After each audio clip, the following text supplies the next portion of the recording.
Hello বন্ধুরা, চলে এলাম একটা মিনি ব্লগ নিয়ে। তো ব্লগটা হচ্ছে সেই কালুকে নিয়ে। তো কালু আজকে বাচ্চারা যখন স্কুল আসছিল গাড়ি চেপে, তখন তার মাথায় চেপে ও স্কুল এসে গেছে, কেননা ও নার্সারিতে এবারে ভর্তি হবে। কিন্তু ও খুব ভালো, কাউকে মারবেও না, কাউকে মারেও না, ধরেও না, কিছুই করে না, শুধু ওর পিঠে চেপে ঘোরে আর সবার কাছ থেকে আদর খেতেও ভালোবাসে। তো দেখুন, এই যে স্কুলের ভেতরে ঢুকে পড়েছে। তো এখন কালুর টিফিন টাইম, তাই প্রথমে লাড্ডু দিয়েছি, ও খাচ্ছে। অনেকক্ষণ ধরে বাচ্চাদের সঙ্গে বসেও পড়াশোনা করেছে। এই যে নার্সারিতে ভর্তি হয়েছে, তাই নিচেই আছে।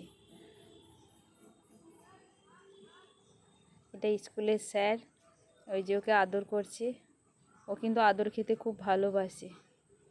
এই দেখুন, ও কোনো কিন্তু বদমাইশি করে না, কাউকে মারেও না, ধরেও না, কিছুই করে না, শুধু ওর কাঁধে চেপে ঘোরে, যে যা খেতে দেয় খায়, এইভাবেই থাকে ও। ওর নামটা সবাই মিলে কালুই দিয়েছে। ওই দেখুন, কালুর পড়াশোনাও হয়ে গেছে, টিফিন খাওয়াও হয়ে গেছে, এবার কালু বাড়ি যাচ্ছে।